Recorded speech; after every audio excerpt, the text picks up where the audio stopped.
Mwala Moto, our young innovator from Zambia.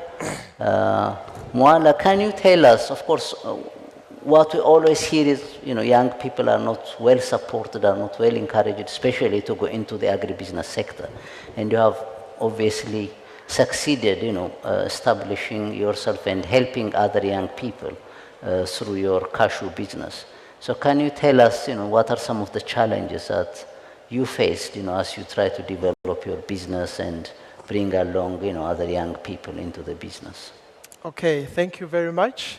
It's very interesting as an African youth who's actively involved in agriculture to listen to all of you giving us all these figures and statistics about the development that has to be done in the agricultural sector.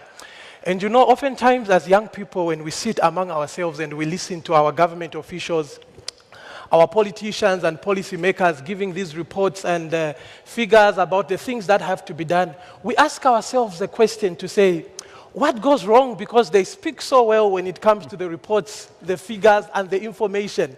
But when we go on the ground, we are not seeing the actual work being done. Therefore, I want to come to this panel to give voice for the youth and the small-scale farmers in the developing world. I want to ask you a question, those of you that are in the congregation and are on the panel.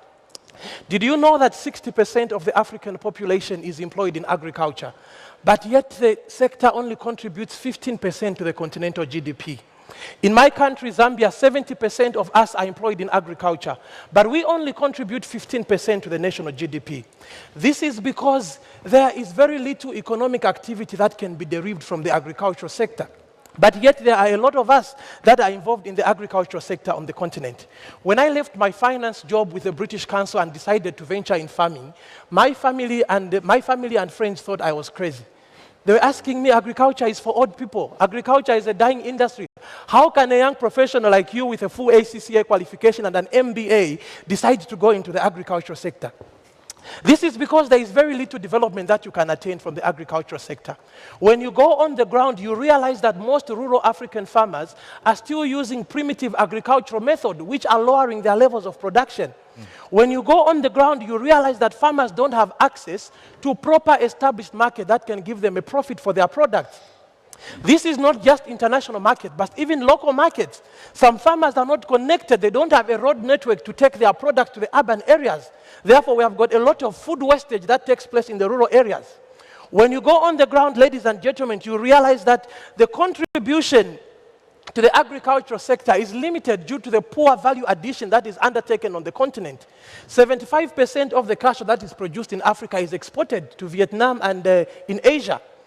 This is a processing facility that could employ a number of young people that are languishing on the streets. Some of these products that are exported in their raw form are exported at very cheap prices. That does not give economic value to the actual farmers. Therefore, there is need that more investment is supposed to be done in the agricultural sector.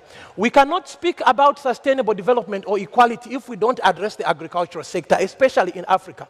Why? It's because the key players in the agricultural sector in Africa are women.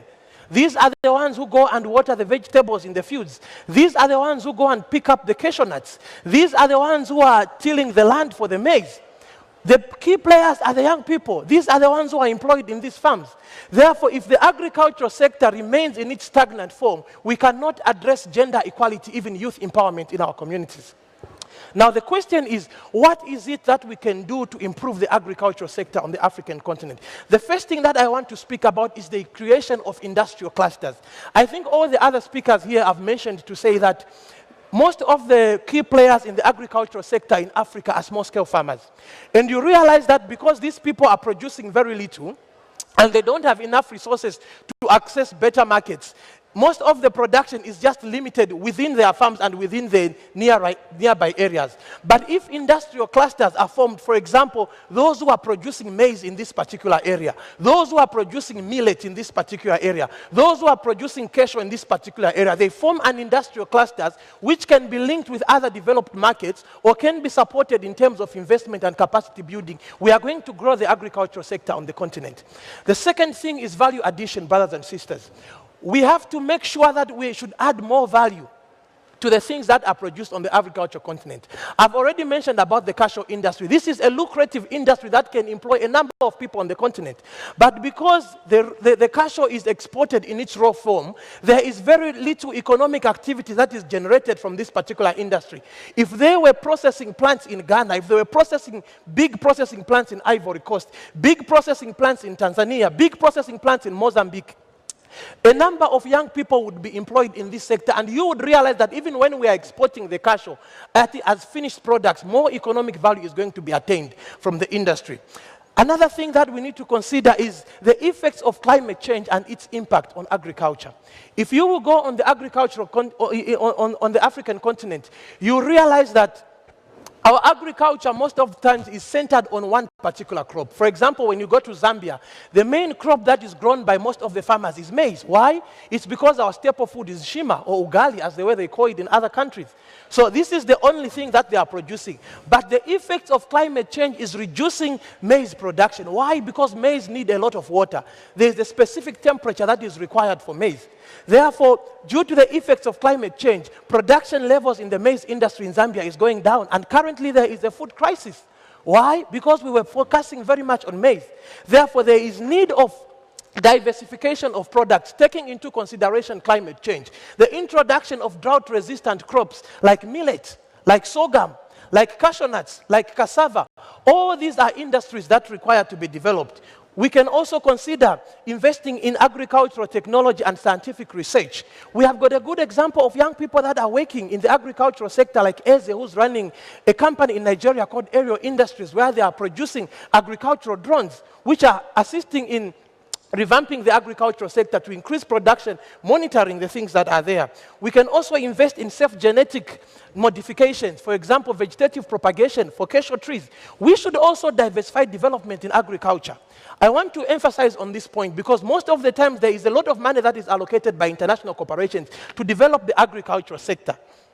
But you realize that, let me just summarize, you realize that because most of the times the money is channeled to government only, most of this money is just spent on what? On meetings, in the high-level meetings that they are discussing about policy frameworks. They are buying big vehicles, but yet the actual farmer on the ground is not benefiting on it. Therefore, ladies and gentlemen, food is a basic need, and its continued scarcity is a threat to peace and security.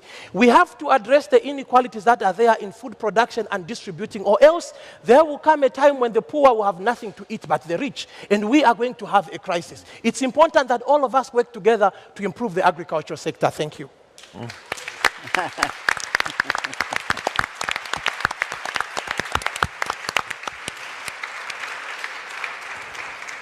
Thank you so much, Moala, for your passionate argument in favor of agriculture. No wonder you are the EDD young leader, so I can see why you have been selected as a leader.